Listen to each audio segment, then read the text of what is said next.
नमस्कार। आज talking point में हम बात करेंगे ब्रेन ट्यूमर डे के बारे में। आज 8 जून को ब्रेन ट्यूमर डे है। अगर हम आज की बात करें, आज के आंकड़ों के बारे में, तो अमेरिका, एशिया और यूरोप में दुनिया के सबसे अधिक केसेस पाए जाते हैं। अगर मैं करेक्टली आपको आंकड़े बताऊं, तो अमेरिका में ब्रेन ट्यूमर के अभी प्रेजेंट केसेस 37 लाख पार हैं। यूरोप में 23.4 लाख पार है और एशिया की बात करें तो 48.4 लाख पार केसेस पाए गए हैं। वहीं अगर हम अफ्रीका और ऑस्ट्रेलिया की बात करते हैं, इन कॉन्टिनेंट्स के मुकाबले कम केसेस पाए जाते हैं, यानी 5.8 लाख केसेस तो अफ्रीका में और 1.4 मिलते हैं हमें ऑस्ट्रेलिया में। अगर हम ये जान लें कि ब्रेन कैंसर सही तरह से कैसे होता है और ब्रेन कैंसर किसे कहते हैं, तो हम इससे बच सकते हैं। आपको बता दें, मस्तिष्क में कोशिकाओं के असामान्य रूप से बढ़ने पर जो गांठ बन जाती है उसे ही हम ब्रेन कैंसर कहते हैं। इसमें मस्तिष्क के खास हिस्से में कोशिकाओं का गुच्छा बन जाता है। ये कई बार कैंसर की गांठ में तब्दील हो जाता है, इसलिए ब्रेन ट्यूमर को कभी भी हमें हल्के में नहीं लेना चाहिए।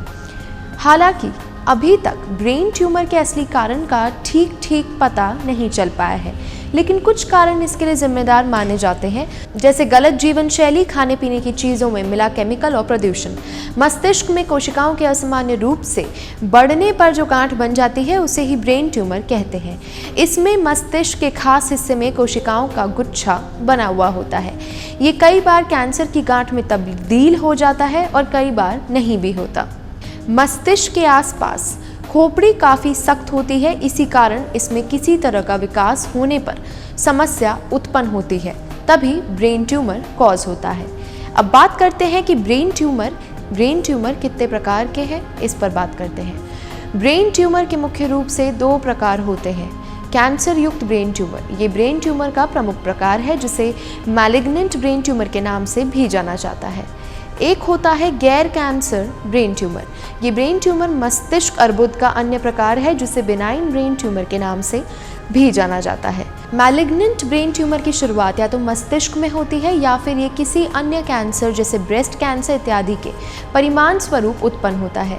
बिनाइन ब्रेन ट्यूमर को निम्न स्तरीय कैंसर के रूप में देखा जाता है, जिसका अर्थ है कि इसकी शुरुआत काफ़ी धीरे होती है, उसके फिर से होने की संभावना भी काफ़ी कम रहती है। इसी के साथ साथ अगर इसके कुछ कॉमन लक्षणों को जान लेते हैं, ब्रेन ट्यूमर होने पर पीड़ित को मिर्गी की तरह ही दौरे पड़ते हैं और वे बार बार बेहोश हो जाते हैं।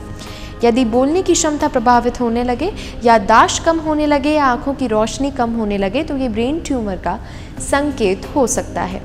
चेहरे के कुछ हिस्से में कमजोरी महसूस होना और अचानक वजन बढ़ना भी ब्रेन ट्यूमर का संकेत हो सकता है।